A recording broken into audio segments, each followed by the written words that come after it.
Well, well, well. My dear friends, hello. The NFT market has taken quite the turn, has it not? Yes? All right, we need to get a few more peeps up here. We got to talk about this shit. What's going on? Oh, shit. What's up, brother? All right, guys. We have Ryan H. Notorious. Excuse me for the volume. Notorious ramble rouser. Happy to be here. Yeah, man, I'm stoked to kind of talk about. There's so much stuff to talk about that, honestly, I just feel like we have an unlimited, just like smorgasbord of topics to go over tonight. So I'm just hyped about this. I know we missed last week, so we're kind of like in this amazing point. It's basically a great time to dive in. Yeah, no, there's so many things that have happened, especially with missing last week, that I'm excited to talk about it too.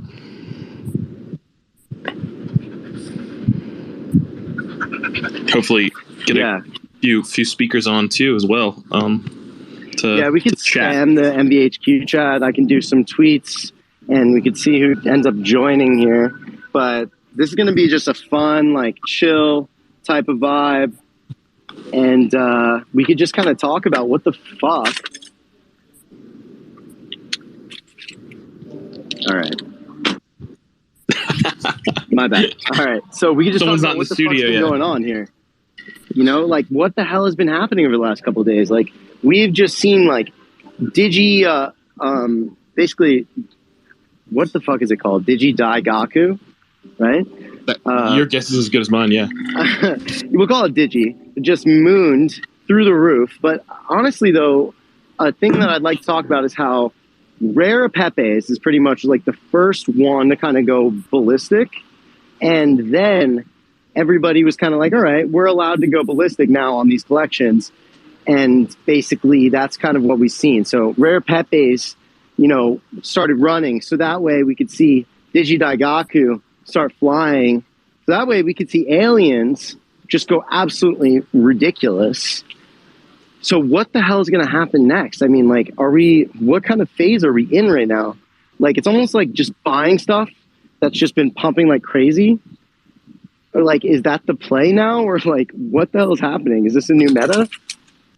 And correct me if I'm wrong, but all of these have been free mints, right? Well, Aliens was a free mint. And Digi-Daigaku was a free mint. And what was the other one? I can't remember at this point. There's so many of them. That's so funny. Somebody probably fucking knows. I don't know. No, we don't have too many people here to remind us, but yeah, I'm pretty sure, man. And the crazy thing is that with all these free mints, like I feel like there's even more that did pop off, that did really well for a second, but ultimately fell off as well. So it's just interesting to see which ones the communities have picked to be this big project. Because honestly, the past 2 weeks, we've had so many like kind of like low key mints or crazy, ridiculous free mints, or even like maybe some low price mints that on projects that I thought could have like gone to like 1 or 2 ETH in this atmosphere, but they didn't. So it's just interesting to see what's done well and what hasn't done well. Yeah, it's kind of like been interesting. Like, we see shells basically kind of going nuts today.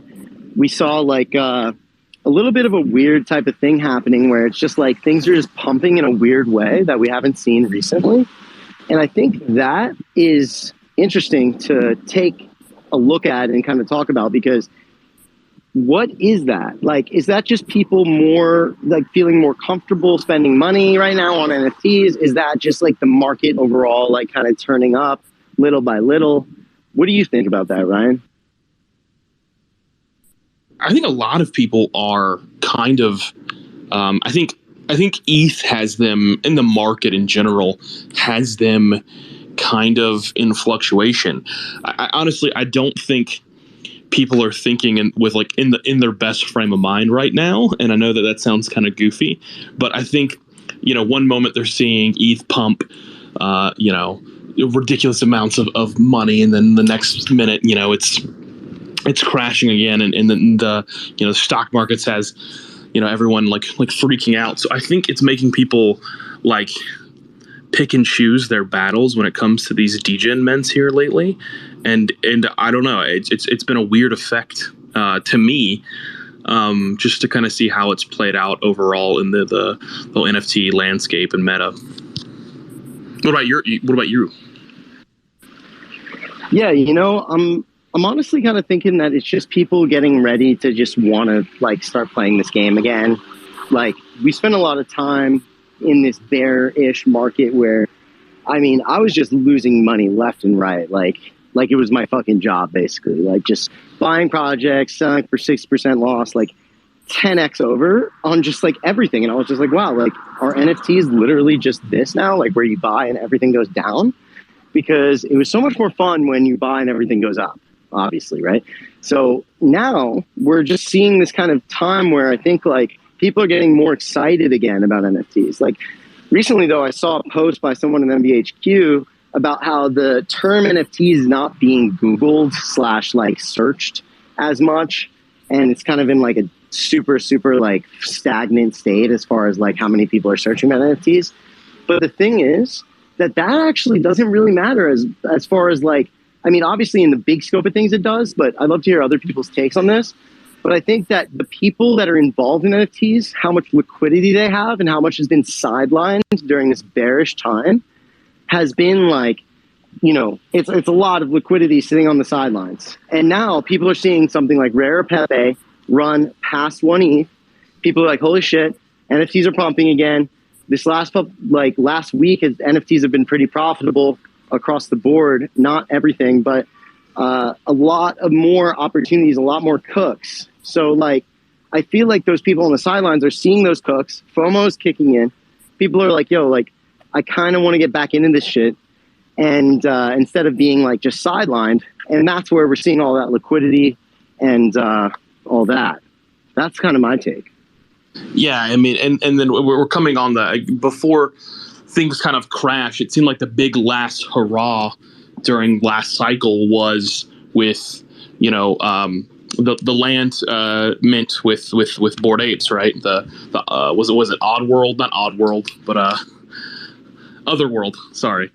But so it seemed like that was like the last big thing, and the amount of liquidity, it felt like that sucked out of the market just alone because people got burned on that stuff for a while. It's nice to see some price action in some things that people actually like. I don't know. So I agree with you there. But the other thing is that we're seeing like some old blue chip projects suffer and some have more success. Someone posted in MVHQ today the price floor action of Pudgy Penguins, which everyone knows was started by someone a little bit more nefarious, or later on nefarious. Again, pick your own opinions on the guy, and was like later on purchased by a community member and then turned into what it was. So something that has kind of a history that's not necessarily great versus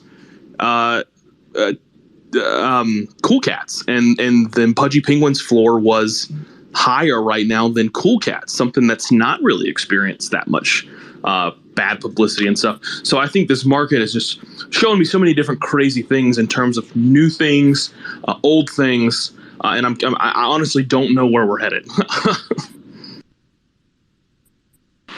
Yeah, it's hard to say because like we're kind of in this interesting phase where you can't predict the future of like what's going on, but I do feel in my gut that basically we're headed towards this point where people are starting to spend more on NFTs again. August has been a big month so far. I'm curious to see how it fares. And like, that chart on Dune Analytics of OpenSea's volume, like at the end of August, I'm curious to see how it stacks up because it's really just been very, very like low volume versus what it was. But it's funny to say low volume because literally tens of millions of dollars are still being spent daily on digital pictures. So let's just get our heads through that. Like, that's interesting to think about. Yeah, no, I completely agree with you, and so I'm a big gamer. And a lot of the gaming communities that I follow just can't stand NFTs. They just hate it. They hate the idea of it. Even when it comes to like the actual utility and the future of NFTs, it's just something they can't get their head around. So, and they always talk about like these articles by like Kotaku and like several other companies that are like NFTs are dead. Look at the volume here. But I'm like, yeah, look at the volume compared to when people were spending stupider amounts of money to still spending pretty stupid amount of money on this stuff. So is it as dead as it was earlier? Sure. Is it dead by a long shot? Not at all. So I think it's definitely a perspective thing here. Yeah, it's interesting. Like, you can look at NFTs and be like, honestly, even recently somebody was saying to me, I was talking about NFTs and they're like, oh, I thought NFTs were like totally dead. And I was like, oh shit, because this was like a, quote unquote normie type of person saying this. And I was like, huh, that's pretty interesting that that's your take. Because like maybe that's a lot of people's takes. Because I'm so deep in the space that I know that there's always liquidity flowing from somewhere to another. And a lot of people in MVHQ, like people, like, it's interesting. It's like you look at the community of like just the entire NFT community and you think like, wow, something's cooking. Well, then magnify that probably times 10 to 50, maybe even 100. And like, you're going to get an inside look on that from MVHQ. So like, you're inside there and you're like, okay, like what the fuck has happened over the last 24 hours? And also, of course, we have like 24-hour like recaps and stuff that people are doing and posting and sharing. But it's interesting because like in this time that we're in, if we're just kind of like really cooking hard out of nowhere, it's good to have an inside scoop on like what the hell is going on from other people. And that's been huge, I think, over the last couple of days, because we have to see like, why is this kind of happening out of nowhere? And that's my thought in my head. But, it's kind of changed up my trading strategy over the last couple of days. Like I've just been trading volume more than ever. There's always a way to squeeze volume, even in a market where there's nothing going on. You just have to be smart enough. Because like, dude, people are spending 10 million a day in the most bearish point, maybe even less, 5 to 10 million. There's still some of the pie to be squeezed. There's underestimate that. There's definitely money to be made out there. I mean, I'm sitting here, I spent a ton of my liquidity when things start to look bad on a house. So, I'm not trading with the amount of liquidity that I wanted to be trading with.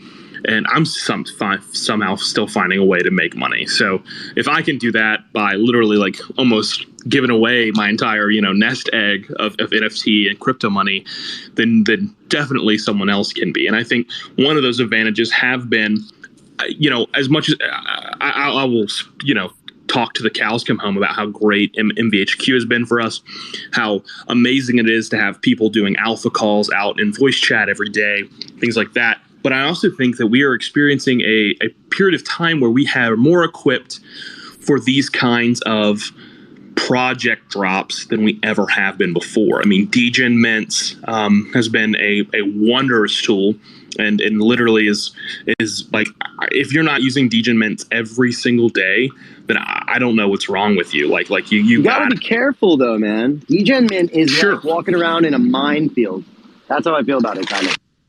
Yeah, and I feel that at least that tool gives you a really good outlook on being able to look at a project as well as see the volume that it's coming with. But you're absolutely right. Everything comes with a warning label, right? And I feel like MetaMask has been really great about warning you, hey, this thing's trying to steal your assets, right? So yeah, that's big. So all of that's been really huge. And then again, I know a lot of people are NFT nerds. Moby's still a really great tool. Tools that, yes, maybe we had some tools during like the last big, bull run, but none of them were as close to the hip as they are for me now. I am literally like loving the amount of tools that we have. Also, on another note, if anyone here wants to say anything or come up and talk to us, feel free. Stage is yours. So we want as many people to come up as possible. We want a lot of takes. Because like I'm like getting giga bullish. I have a tendency to get really bullish really quick, and I need someone to come sober me up sometimes. And MBHQ is really good for that too, because I just start getting crazy. All right, if Octane wants to come up and chat, bring him on up. Anyone who wants to come up. And it doesn't help that you and I have been pretty bullish on the same projects too. So we're just going to sit there and pump each other up. I was bullish yesterday on Moody's. And now I've decided that since we're in a rotator market, that I sold all my Moody's. And I made some really good money, but I'm definitely going to ape hard on the reveal. And maybe I'll end up paying up for that. But at least I'll get to select which ones, because I'm very bullish on the art style. And I think we're heading towards a point where people are going to start spending money, not just for utility, but actually for art. Like we've been seeing one-of-one art popping the fuck off. Why not fine art PFPs, you know? But agreed. Yeah, aside from all that, Octane, how you doing, brother? Yo, what's going on, guys? How you doing? What's up, fam? Doing good, man. It's a beautiful night. Awesome. Beautiful night of degeneracy and fun. So yeah, you were talking about Moody's. I haven't heard of the project. Yeah, basically you should totally look into their website and just look at the art. And that's basically it. Like, it's sick art, and I don't even know. Like, that's pretty much the fucking bottom line when it comes to Moody's. Sick. How do you spell it? Is it with a D or a T? Moodies. The artist is like just a Chad's Chad, I would go to say. Nice. Sick. Yeah, I think there's I heard of a project coming out soon called Treasures that's supposed to be like super high end, and it's an artist obviously with a huge fan base, so hopefully we'll get some liquidity coming in from there, but they're gonna like fractionalize that art, so that'll be interesting to see. Yeah, fractionalization stuff's interesting.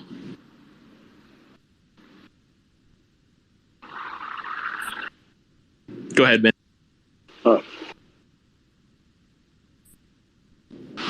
Basically, all I was going to say is, Octane, how do you feel about the current market?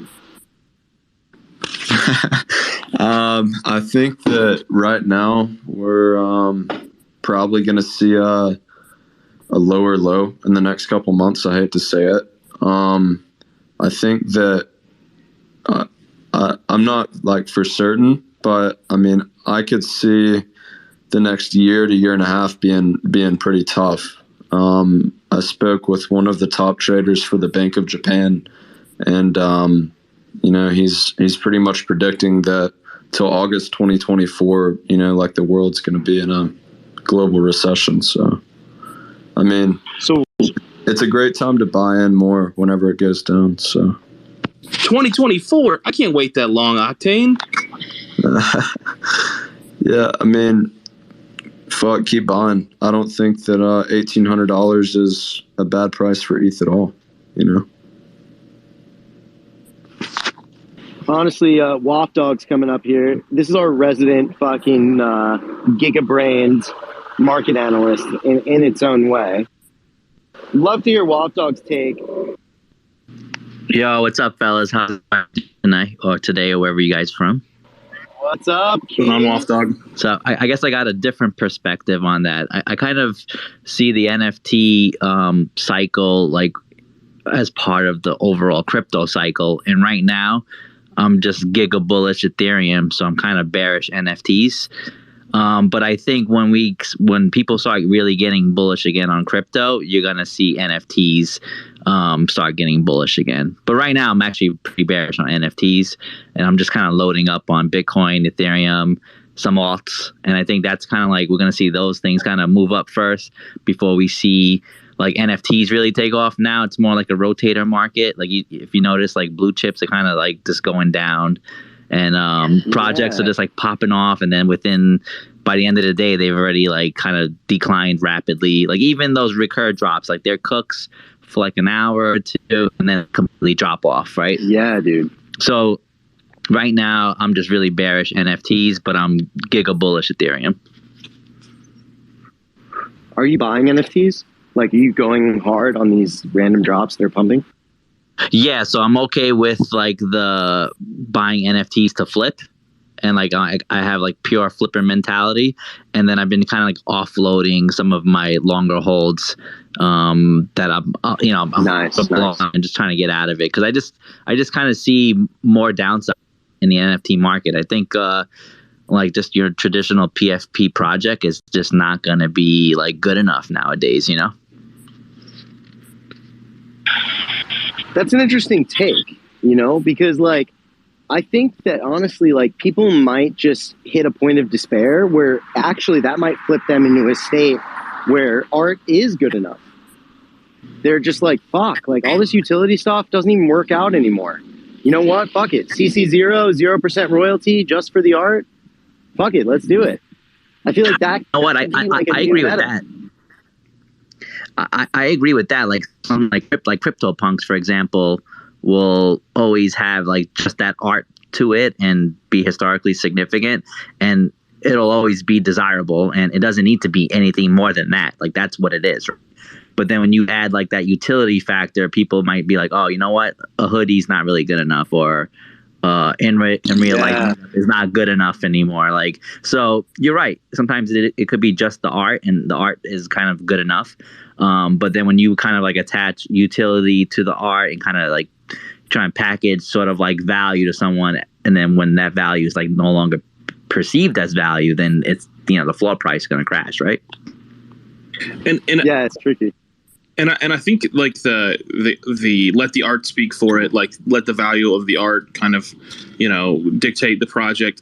Like that definitely has like some validity to it. I think that there are projects out there like that, but I definitely don't think that's a 10K PFP project, right? Like that's not that. Like that's not. That's just like generated art. And don't get me wrong, someone did work on that. But when it comes to like, you know, art that I think will stand the test of time, and okay, let art just be art, not utility, is when it comes to some of these like, you know, these great artists out there who are making, you know, small collection art out there. I mean, Meg is in the crowd tonight. Someone like her who's just doing amazing things in the art world. I think that is where like the art meta is, where let the art be art. Again, a 7,000, 8,000, 9,000 K PFP randomly generated profile picture collection. Probably not that one. Well, you know, though, dude, that does take a lot of energy, though, sometimes to play devil's advocate. Like, it's not like some of these collections, you could tell it's low effort. They threw together these generations. They don't give a fuck. But to make a really good one, like, again, to touch back on Moody's, to generate that and actually have them look good on reveal, if they all look really good, that is a feat. Like, that is not easy to do. And that's coming from just, like, experience. Like, you know, True. It's one thing, though, to do, like, you know, there's different levels to it, right? Like doing animated generative is also really, really fucking tough. And you have to find people who are able to like figure that out development wise. And like, it's not as easy as it seems. Like Moon Pepes, for example, that's not an easy collection to execute. Like it seemed like it was easy, and obviously the floor price doesn't really represent like the, you know, innovation's not rewarded in this market really. Like I talk about this a lot, but I feel like it's like, the market's not rewarding something that's innovative or like difficult to execute as much as it's rewarding the recent pump or, you know, the recent thing that's like popular. And it's just been a rotators market, like Loft Dog's been saying. And I think that this market right now, you know, even though it might be bearish, it might be giga bearish over the next even however long, maybe it's a couple years, I still am bullish on the opportunities of like being able to find things to be able to make money from in the market. So it's like, for me, it's more about thinking like, how do I take this and turn it into more ETH? That's my head. That's my mindset. I'm not buying projects and I'm like, yo, this is the next Picasso. Like, this is the next Fidenza. This is the next Bored Apes. I'm just like, yo, will this pump in the next 12 to 24 hours? If so, I will entertain this opportunity.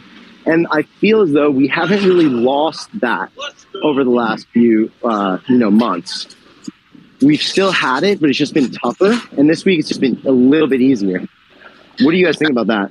I think you're the quintessential trader. You're a quintessential NFT trader. You have the trader mindset. That's not a knock against you. That's a good thing. I mean, your intention here is to make a ton of money. And don't get me wrong. I think that element of the NFT market is why most people are here. But I do think that it is multifaceted, and there are several different people here. Some people here to build projects that are successful, maybe make a little money doing something that they enjoy. Some people are here to do the same thing with art. And then some people are here just to hold it for as long as they can to make the maximum amount of profit. So where do you fall on that spectrum is you're an NFT trader. There's nothing wrong with that at all. I kind of agree with like both your takes on that. Like it really depends on your time horizon.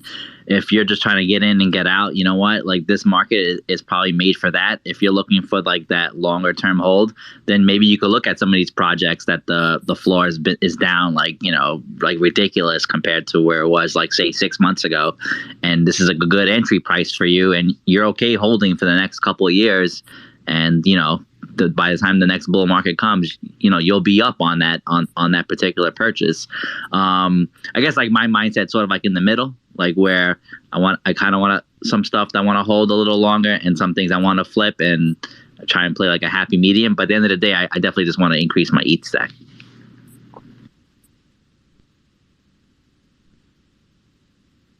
Stacking ETH.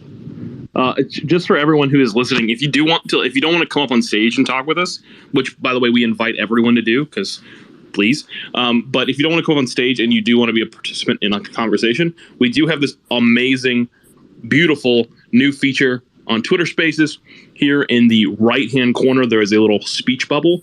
That is a thread for our whole Twitter space tonight. So jump in that, jump in the comments, tell us what your thoughts are. Micro, macro, are you stacking ETH chips? Are you building something? Are you here for the art? What are you doing? What are we doing here, guys? Dude, we're trading digital pictures for fun, and then we're also getting mad at people about it, because that's what most people seem to do. Yeah, I was gonna DM you Satoshi's mom for bricking the Moody's floor, man. What the hell? I'm just kidding. That is so funny that you say that. Yeah, basically, I haven't gotten any DMs about that, and I'm really happy. It's probably because I really didn't have that many. So same here. That's good. But I did sell because, again, like I said, I do want to buy back in, but I'll handpick mine off Reveal. And the way it's looking, everyone's rotating. That was like 4 rotations ago. And it was yesterday. yeah, it's nuts. It's absolutely nuts. Like, so, I'm down to buy that shit. I love that shit. I'll definitely be keeping an eye on Reveal because I want to see what happens. But that's also why I'm bullish on projects that just reveal fucking right away, dude. We don't need to do this fucking song and dance. Let everyone just pick the fucking one that they get. We don't need to try to Ponzify every fucking thing.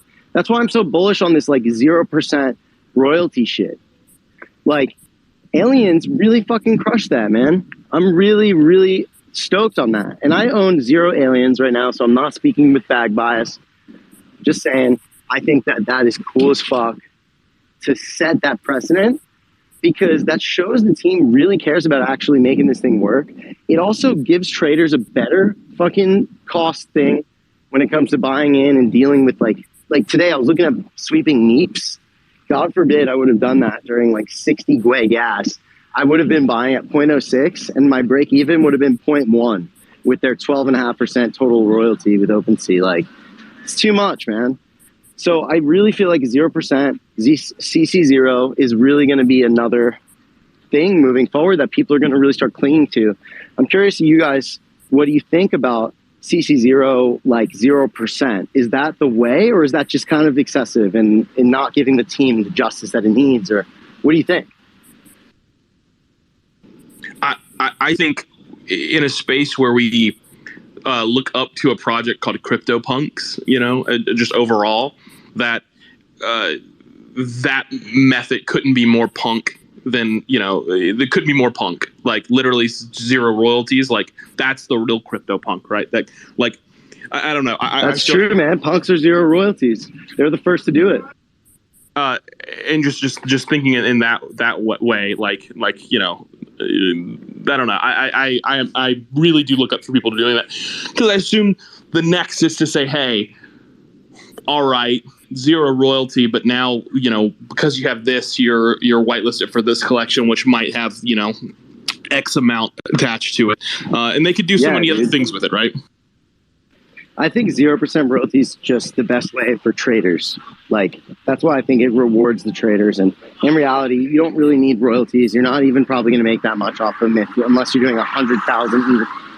Unless you're the next Bored Apes, it's just better to fucking give it to the community, man. Like, yeah, you can have an extra 10 ETH.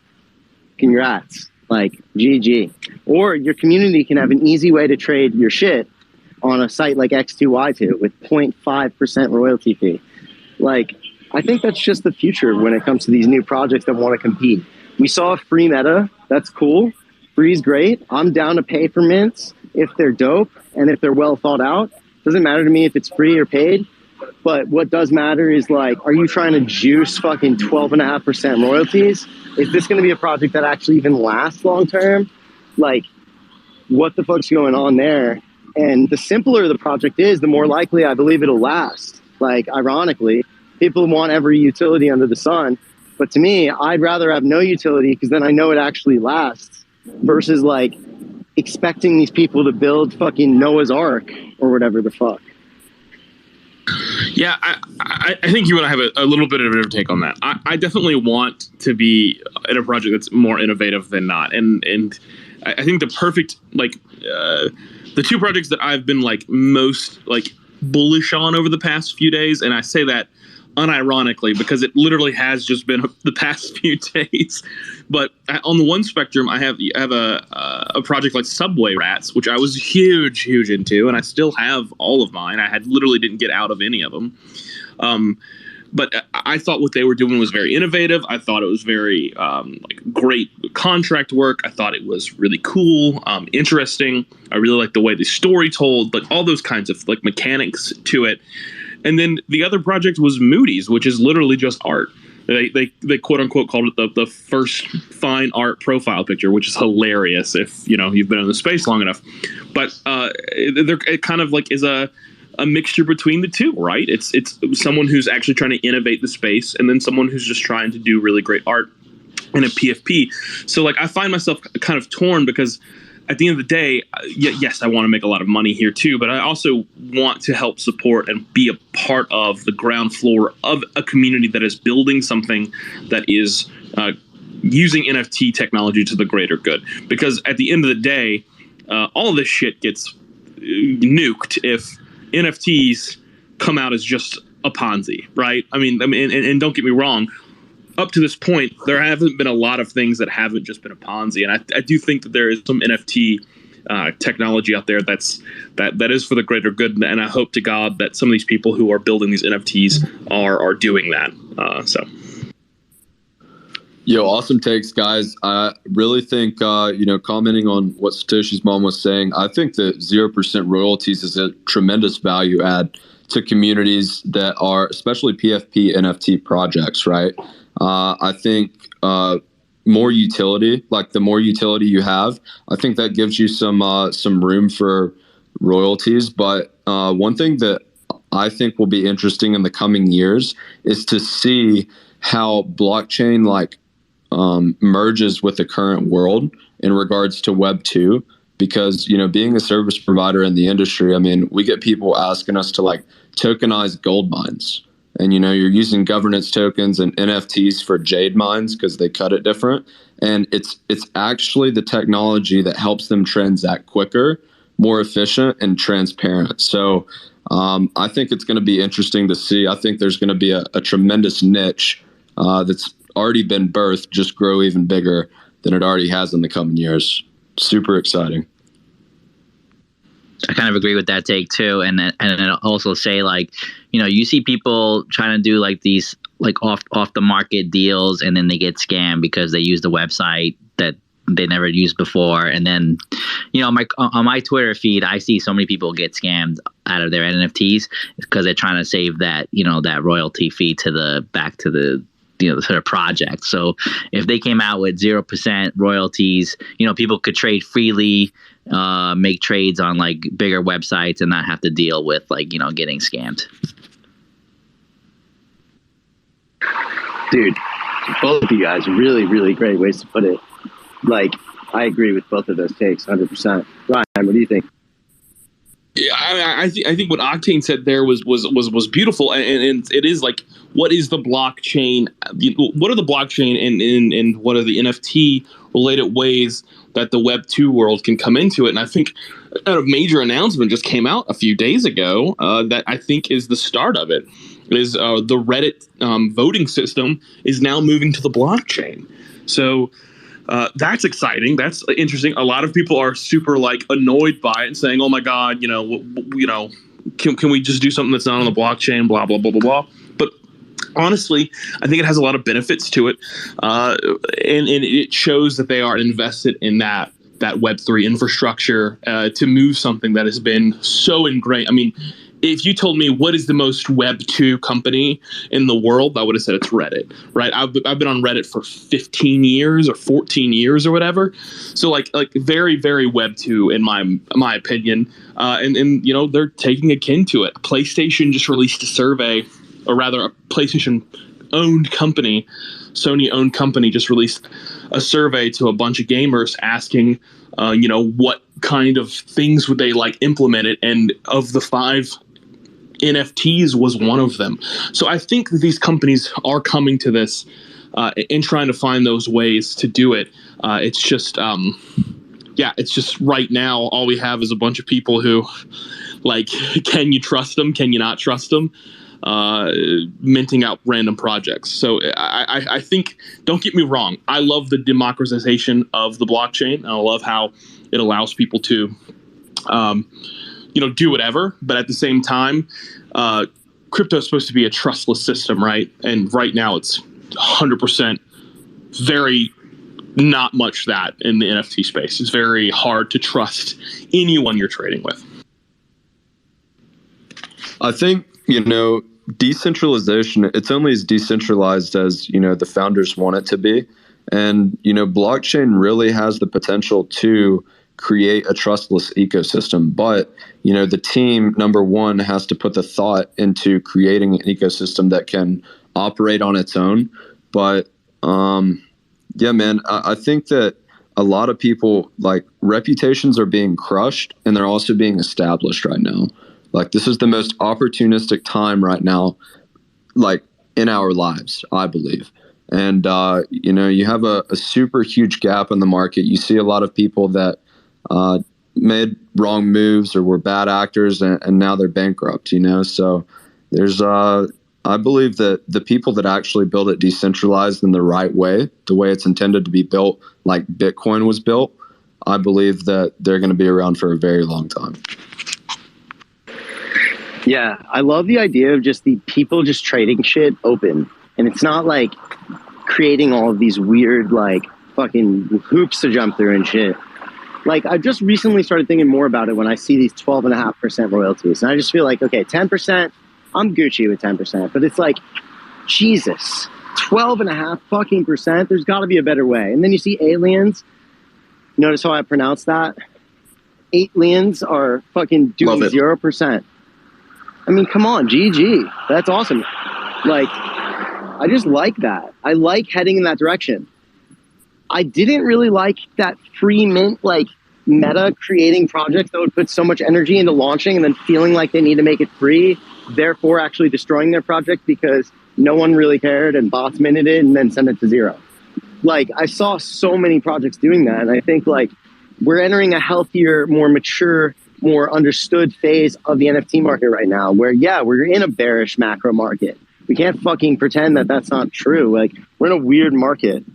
Like, thinking that NFT is just going to be up only just because it was the last few days is kind of, like, silly to think. But what I do think is that seeing that is really just giving me the kind of confirmation that people are willing to buy these digital pictures. People have money to spend. Yes, we could be in a bear market, but it's like once the fucking fire kind of starts catching on, it starts catching on pretty quick. And like I said, Rare Pepe ran so Digi Daigaku could fly, so fucking aliens could soar. All it takes is one, dude. Rare Pepe. Who the fuck thought that would run past 1 ETH for no fucking reason? 10K collection. Not for no reason. I don't mean it like that. I mean it that just like nothing else was doing that. So it just takes one for people to be like, fuck. Just like we saw Goblins. One sends off the free mint meta. One. It just takes one project to do something right. And I think Aliens is going to send off this 0% meta. NFA. I think it's just a matter of time for teams to catch on to it, to say, because at the end of the day, teams have to make money off of it, or rather, teams want to make money off of it, right? People who make like we've been talking about, people who make projects either want to build something new, or they want to make money off of it, and I think that those two things go hand in hand. So I think once like these teams realize, okay, let's do zero royalties after we found out how to make money off of it. I think I think you're right. I think it'd be interesting to see. They got to do it with the right intention. Otherwise, they're just going to fuck themselves. Like, it all has to come from the right place. Which, like, it's one of those things. It's like, okay, it's coming from the right place. They're doing it right. But at the same time, what is my intention on aping into that project, right? There does come, it's like, okay, guys, we're not going to take any money. Money's all yours. Here, have it. But then we're like, oh, but I'm going to flip it when it gets to 1 ETH. What the fuck are you talking about? Yeah, no, I feel like it just helps traders to be able to trade better without having all these hoops to jump through. Let them do it. Let them do what they want to do, which is sell your NFT for money.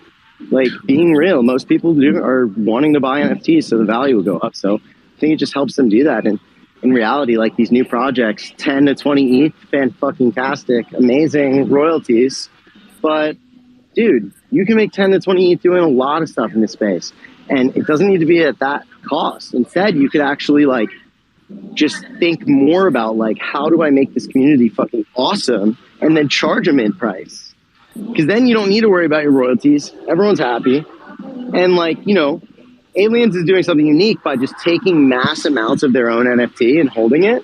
That's another way. So you could do it free and zero. But you really have to have something good. Otherwise, you're putting people together for something that's not going to be cool.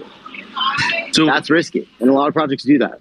So when you say zero royalties, you think, would you ape into a project that you liked, that looked good, that had volume moving at a 0.1 ETH mint, but with zero royalties? Do you think that's beneficial?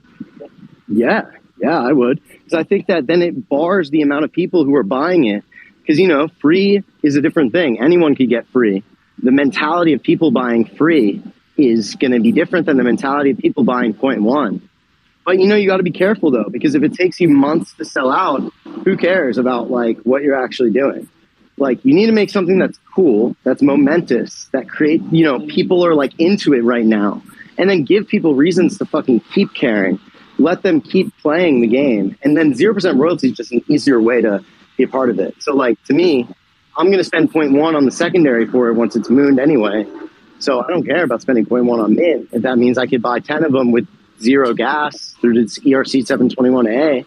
But then again, you're catering to a different type of buyer by talking to me versus talking to someone who maybe has like 0.1 in their wallet. It's okay. And basically, like, then they're like, fuck, how do I flip stuff?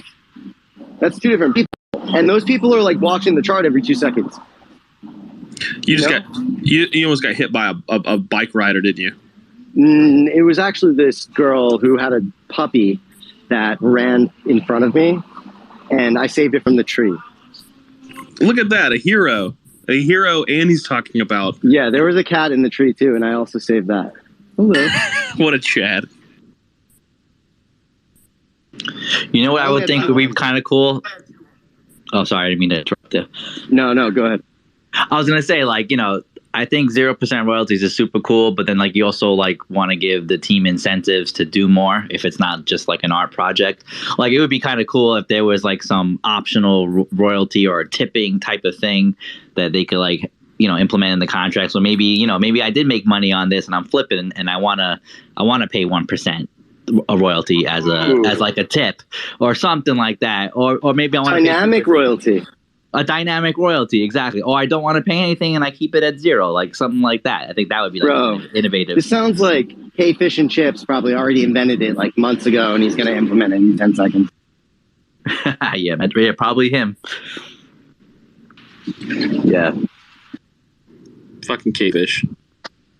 Yeah, it's such a great take. I think that in the coming years, technology is going to be so easy that mass adoption, like people's not going to know the difference between their current bank account and crypto, except that it's different coins. I know it's going to get that easy. In regards to the royalties, I think that's a phenomenal idea, Waff Dog. Great idea. I definitely think people could monetize on that.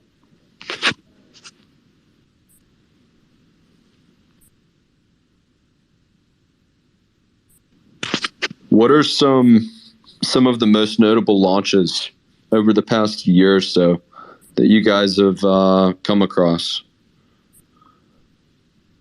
Obviously, with Goblin Town, we learned that free mint was a good idea. Notable launches. Webiverse just had a notable launch, in my opinion. We haven't talked about Webiverse yet. What are you guys' thoughts on Webiverse? I yeeted mine already.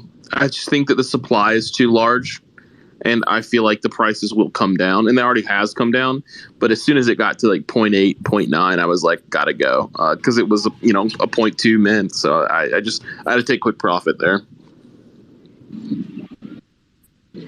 Waff, what's your take on Webiverse? Were you in on that? Did you buy secondary? Did you mint?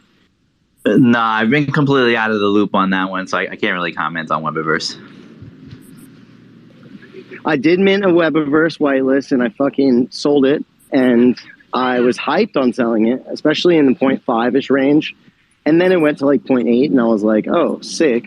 So obviously I ignited adding, which is what happened. So you're welcome to everyone who held Webiverse. And basically, I feel like, though, when you feel that feeling of like, holy shit, it's like 0.8, dear God. To some degree, I've just got this instinct at this point of the market to just be like, all right, like, probably should be selling right now. So, yeah, I feel like that's probably what a lot of people did, and maybe it's dropped now. I haven't even checked. But what they do have is something cool as fuck. Yet again, I'll touch back on how I feel as though the market doesn't reward innovation. It just simply rewards the momentum that innovation presents in the beginning. People will be like, this is really cool and innovative. I'm buying this right now. And that's fun, but they don't have to even use it to do that. They just do it based off the hype and momentum. And then once that's gone, once they rotate into the next shiny object, like, we're in shiny object market. Like, if you want to act like that's not true, it's probably just because you're not going to make it, honestly. That's how strong I feel about it. That's very true, because to look at Wizards as an example, like, that was really innovative, and it was hot for a minute and then just kind of fizzled out.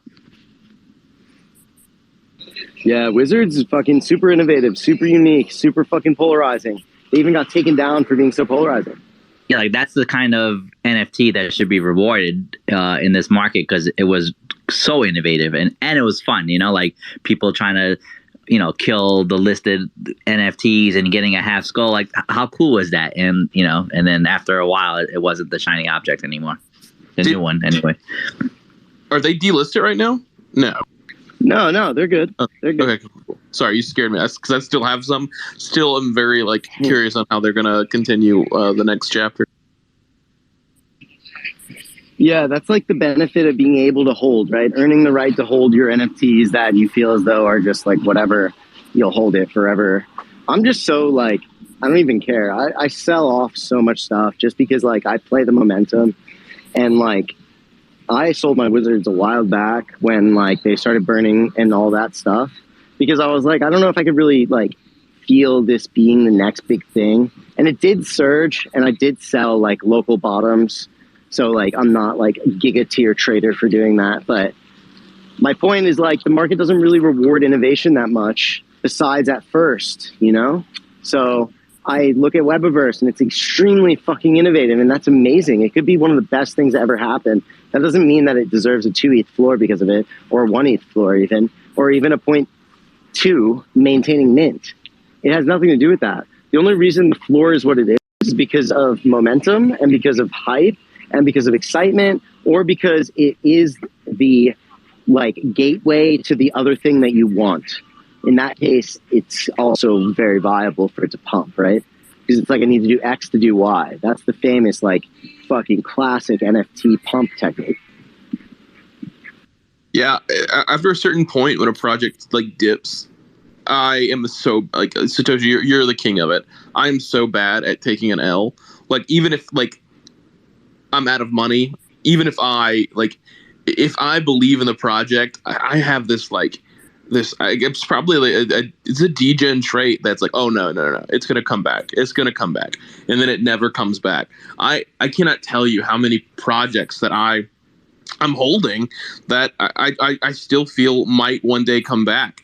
Because again, it's not one of those, you know, niche ones. It's something that I feel like people are building on. And I feel like there's so many projects that aren't getting any volume whatsoever, but the project people are still building these things. So it always gives me that little grain of hope, but I hold projects to the ground, man. I don't know. I don't know how you do it, but I love it. Respect to you.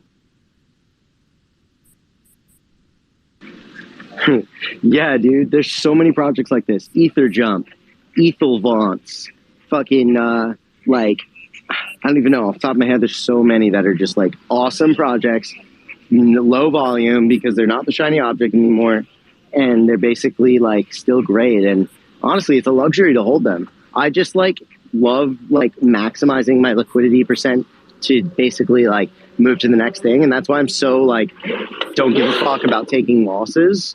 Because it's just whatever. Like in that moment, I'll take the liquidity back. Maybe it's not the right decision in the next like 2 days, but in that 2 days, you know how many more opportunities I might face. So that's kind of like my take on that. And I learned a lot of that back in the day from like trading strategies by like Sneaky, which was like huge influence on me. So like just that's a different strategy. Like my strategy is kind of in and out usually, but you know, I recognize good projects like Etherjump, right? Basically, dude, that is such a fucking cool project. That should be like 100 ETH floors. It's just so fucking dope. But in reality, it doesn't equate. Like the ETH floor does not equate to actually what the project is doing.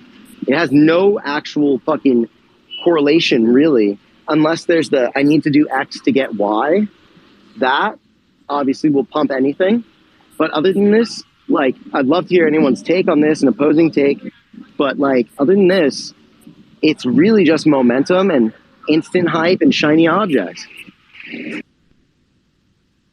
Yeah, no, I agree with you. Just because it's a cool project doesn't mean that it correlates a certain price. I think you need like the market to feel the wealth effect again, right? So when crypto gets ripping, then people will be, I guess, more willing to spend ETH on NFTs and hold them, and it'll be like that, those higher dollar flips, and we're just not there yet. And I think we're just waiting for that cycle to come back around again. Super, super valid take right there. That like right now, maybe it doesn't have volume because people are holding back, right? They're sidelining a lot. So they're not going to be buying Etherjumps, but they will buy the shiny objects. But they're not buying Etherjumps, but they still love them. Everyone loves them.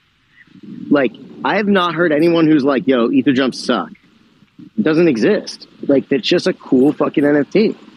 And like, same thing with Ethelvance and a lot of other ones. Like, but once the market's back, I feel as though people will be like, yo, this is a cool spot to hold my ETH. It just kind of changes with the market conditions, and some become a necessity, some become a nice to have. Like MVHQ is a soul-bound token, basically, for me. Can't really do anything with that because it's the I need X to get Y, right? But like everything else, like I maximize the shit out of the liquidity in that moment usually. But there's a lot of examples of tokens that are like MVHQ, right? Yeah, like basically your alpha passes you needed to have access to Discords and get the jump on drops and stuff like that. So you're gonna hold those like no matter the price. Like that price is almost you're not sensitive to the price of that, right? You're just gonna hold that no matter what. And then you look at some of these projects, this going back like in the bull market, like stuff like Threelanders or like a Cool Man's, that these things hit like 2.5 ETH floors, and now they're like 0.25. Yeah. Like And these are things that like when we go bull again, these things are gonna like pop off like crazy, and they're gonna have a lot of projects like that were like 2-3 ETH floor, and then they're hovering down at 0.1, 0.2 now, and they'll spike when the bull's back, you know, and then you're gonna be like, oh, I should have held it, but then again, you know, you had to hold it all the way through. But that's how it goes, you know, like they'll, you know, you time that floor sweep like right before, you know, that floor jumps and the bull's back, and you know, then you'll do well. But you know, that's hard to call that, right?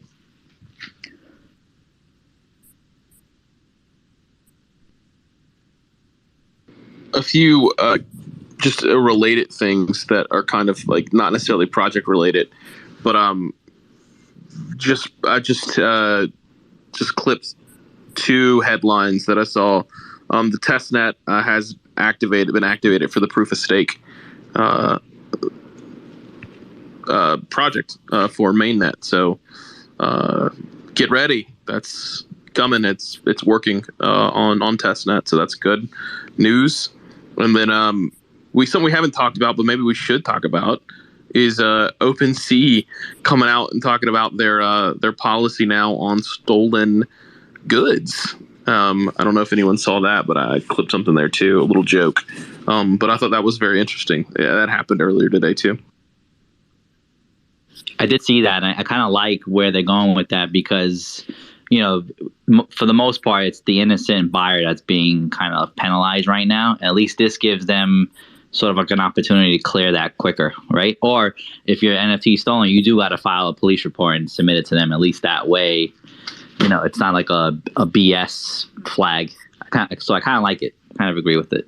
Well, the one thing I'm curious about, and this is kind of what the tweet I pinned up here made fun of, is like the police stations. Are police officers bound to let you file a police report on something like this? Like, I feel like if I was a police officer, right, and my dad's not a police officer, but I'm just using my dad's brain and my dad's never heard of an NFT. He doesn't know what any of this is, and I said, "Excuse me, sir, someone stole all of my JPEGs online that I paid millions of dollars for, and I need to file a police report to report them stolen."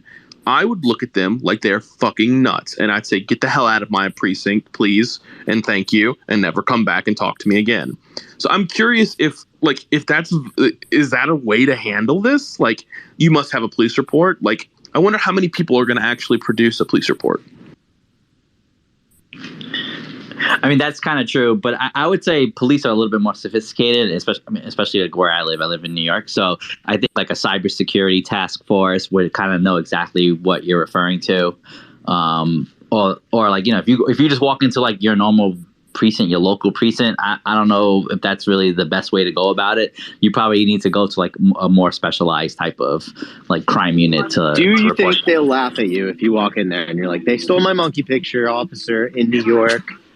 What do you think about I think when you tell them what the price involved, then it becomes serious, right? Yeah, when you say, "Oh yeah, it's my Bored Ape, blah blah blah," like they're not gonna know what you're talking about. But if you tell them, "Hey, I have a digital asset online that trades like this, and it's worth $100,000 and got stolen," maybe that's a different story. Yeah, like a cybercrime defense, right? The part that I was laughing at is that you said that the police officers in New York were more sophisticated. That made me giggle just in general, like thinking of overall police officers, not cybercrime people. But yeah, I think you're right. Like, you go to the literal station, you just roll in there after a night out. You're just like, "Fuck, I needed to do this. I need to get in there." You roll in there, you're like, "Guys, they stole my fucking monkey picture. It was $100K. Help." And they're just like, "Yo, we got you." Well, I'd say like 5 years ago, I got like sim jacked, and I have a friend who's a NYPD officer, and I got connected to like, basically like cybersecurity people, and they knew exactly what I was talking about and what was going on, and like they helped me out. So like there's definitely, people in the know, they know what's going on. But I agree. I don't know if that's like few and far between though. Like that's definitely possible that it's not like that everywhere. And then also OpenSea operates like in the United States. What happens if someone's assets stolen in another country? And I don't know what the protocol is to like report that. If you're like if you're in some like remote country in the world, like maybe you're shit out of luck. In this case, I don't really know.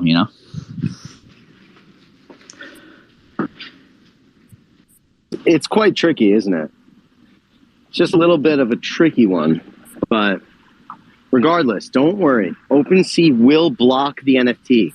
So that way, whoever buys it will be stuck with it and won't be able to sell it unless they go to the aftermarket. So they're doing their part, really, as we all know. I think their objective really is just to like unlock it, right? They're just trying to find ways to unlock assets quicker.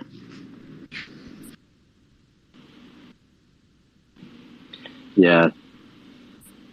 It's an interesting one with the whole locking thing. That's a whole conversation.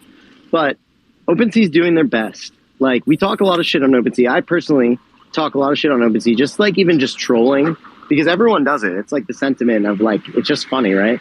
To be like, oh, of course, OpenSea's 2 employees are playing with, they fucking had their hand in the Fritos and flipped over the fucking cord and knocked out the system. Like, whatever. They do have 12 employees and manages $1 billion company or whatever. That's funny. But they are actually putting on the playground for us mostly to play. Until, X2Y2, Moonbirds, aka Boonbirds, ended up just trading on X2Y2 for a solid few hours as if it was OpenSea. I was in disbelief. I was like, wow, this is the alternative universe. I was like, this is what it's like in the future if, like, instead of flying cars, we have this. And it's just us trading on X2Y2. What's your take on that, guys? I mean, I'd say as much as we complain about OpenSea, at the end of the day, we're all there, right? We're all trading there. Like, and, there's been these other, call it competitors, trying to come out and take some market share. And maybe for a while they did, but then ultimately people kind of feel comfortable with OpenSea. Like you saw LooksRare, when LooksRare came out, that was like a thing for a minute. I don't really see people really talking about LooksRare anymore. And you're right, XY, I can't even say that. Whatever it is, like at least you could do a private offer there. I think that's pretty cool. More like Bear. So they have it's like a multiplier if you post up your NFT near the floor, I believe it is. I can't remember what it is. If you, it's for the rare token or something like that. Between X2Y2, LooksRare, OpenSea, and Magic Eden, what are the biggest pros and cons of each platform, or just your favorite? OpenSea is a blessing to be able to use with fast liquidity. A list on OpenSea takes seconds to sell stuff versus like listing on X2Y2, I have to wait minutes. Can you even imagine? But also having to use like LooksRare, I never use that. I do claim some rewards from LooksRare every once in a while. It's like 0.01 ETH, and I don't even know why I'm getting them. I mean, first of all, hey guys, just popped in here. Aldeza, what's good, homie? What's going on? Great to see you. Yeah, great to see you too. Great to hear you. I don't talk too often in VC, so for some of you, my voice might be something new. Just on the topic of the marketplaces, I think it depends on the perspective, because we, for instance, I think most of us are buying via NFT nerds, and in that case, it really doesn't matter where the NFT is listed, because you just see them no matter which marketplace they're on. And in that case, like, I think LooksRare, the advantage LooksRare had is the token mainly. This is like the innovation is brought. I think X2Y2 has a token too, I think it's not worth too much though. So whenever I see a listing, I want to buy something, and I see a listing of the same price between OpenSea and LooksRare, then of course you go for the one that gives you some rewards. X2Y2 is very nice for the low royalty. I think I don't know if it changed, but I remember them only being like 0.5% or 1% compared to OpenSea being 2.5. LooksRare is, I think, at 2%. So X2Y2 is actually the cheapest no matter what. And yeah, it's nice that there is a competition there, especially like with the private sale function of X2Y2. This is something I use pretty often whenever I want to make OTC sales, because it is more or less legit. People still struggle to go on SudoSwap because it looks like a fucking scam site still up to now. They haven't really like not does the look like a scam site. Yeah, yeah. It's like you're about to just get all of your assets stolen, but then it works it looks like a and then drain. it's like at the end it makes that sound. Yeah, I actually never heard that sound because my sound is always off there. I don't know, or never. I don't know what happened there. You mean the I don't know if the anyone knows how to liquidity pool replicate thing, or the OTC side? I'm pretty sure if you make a trade on SudoSwap, it makes a very unique sound. This is all hearsay. It could be. This Could as any be. alpha. Could be, man. But yeah, X2Y2 is still a little bit more, So has more legitness, I would say, to it than Sudo. X2Y2 can do a private trade, 0% fees. Yes, zero, like no creator fees and no marketplace fees, like the good old OpenSea days. That's alpha. I mean, That's OpenSea had it. OpenSea days, yeah. I know. OpenSea had it, I thought but it was they too good to be true, and they did fix it. Yeah, I don't know, man. Like this would have been a nice function to maintain. Yeah. I mean, if OpenSea really wanted, they could kill a lot of not kill the competition, but just applying these couple of features would make people trade, like for instance, like private sales on OpenSea. On the other hand, they wouldn't make money off it, so I don't know. I think at the end of the day, OpenSea has to rely on so many of the traditional investors that invested so much money in them that they're least likely to take innovation into effect, because their legal team, and I've experienced this on the back end, not from OpenSea, but just in other companies, their legal is probably drilling them saying, okay, nope, absolutely can't do this, absolutely can't do that, because they don't know. And if they don't know and they don't have a legal presence on whether or not this is legal or this is legal, they just won't do it. I worked at a company that does digitalization of physical assets, and like literally everything went through legal, and legal wouldn't let us do giveaways, for God's sakes, like just all sorts of crazy things. And I think a lot of that might play into why OpenSea doesn't go out and do some of these innovative, completely, market changing things, is because they have what they have, and they know that what they do now is quote unquote legal, and they don't want to change any of it, and their lawyers don't want them to change any of it. Interesting. That's really true, actually. It's probably the truth. But, it is what it is. You get the pros with the cons. So it's kind of whatever. I'm glad that they have a high volume marketplace. But like Magic Eden, it's also good for Solana. So OpenSea is not really good for Solana. Like if you want to sell it quick, Magic Eden's the place. If you want to sell it maybe never, you can post it on OpenSea for Solana. So I don't know, that's Solana. That's a different ecosystem. It's much smaller.